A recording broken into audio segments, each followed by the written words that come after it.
దేశమంతా ఆసక్తి రేపిన పంజాబ్ ఎన్నికల్లో కాంగ్రెస్కే మళ్లీ అధికారం దక్కనుందని ఎగ్జిట్ పోల్స్ తేల్చింది. ఆప్ గట్టి పోటీ ఇచ్చినా కాంగ్రెస్ పవర్లోకి వస్తుందని మెజారిటీ సర్వేలు తేల్చడంతో ఫలితాలపై అంతటా ఆసక్తి రేపుతోంది. బీజేపీ, అకాలీదళ్ పంజాబ్లో నామమాత్రంగా మారాయి. వీరికి కేవలం సింగిల్ డిజిట్ మాత్రమే దక్కనుందని సర్వేలో తేలింది. పంజాబ్ ఎన్నికల ఎగ్జిట్ పోల్స్ ఆసక్తి పెంచుతూ ఉన్నాయి.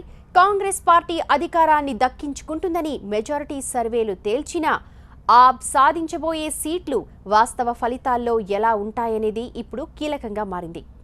ప్రధానంగా కాంగ్రెస్, ఆప్ మధ్య పోటీ ఎక్కువగా ఉంటుందని ఎగ్జిట్ పోల్స్ స్పష్టం చేశాయి. బీజేపీ, అకాలీదళ్ కూటమిపై ప్రజలు పెద్దగా ఆసక్తి చూపలేదని సర్వేలు చెబుతూ ఉన్నాయి.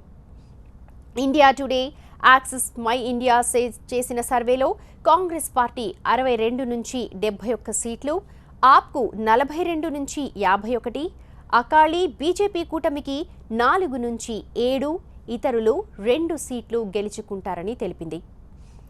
ఇండియా న్యూస్ ఎంఆర్సీ సర్వేలోనూ కాంగ్రెస్, ఆప్ పార్టీకి సమాన సీట్లొచ్చాయి.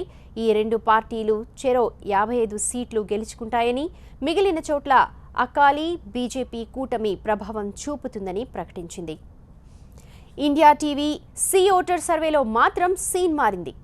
ఆప్ 59 నుంచి 67 సీట్లు, కాంగ్రెస్ 41 నుంచి 49, అకాలీ బీజేపీ కూటమి 5 నుంచి 13 సీట్లు, ఇక ఇతరులు 2 చోట్ల ఆధిక్యంలో నిలుస్తారని చెప్పింది. న్యూస్ 24 టుడేస్ చాణక్య ఎగ్జిట్ పోల్స్లోనూ కాంగ్రెస్, ఆప్ సమానంగా 54 సీట్లు గెలుచుకునే అవకాశం ఉందని రిపోర్ట్ ఇచ్చింది.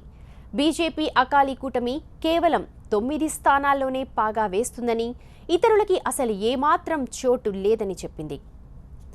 సిఎన్ఎన్ గ్రామీణర్ సర్వేలో ఆప్ అత్యధికంగా 57 సీట్లు, కాంగ్రెస్ 53, బీజేపీ, అకాలీ కూటమి 7 చోట్ల గెలుస్తుందని చెప్పింది.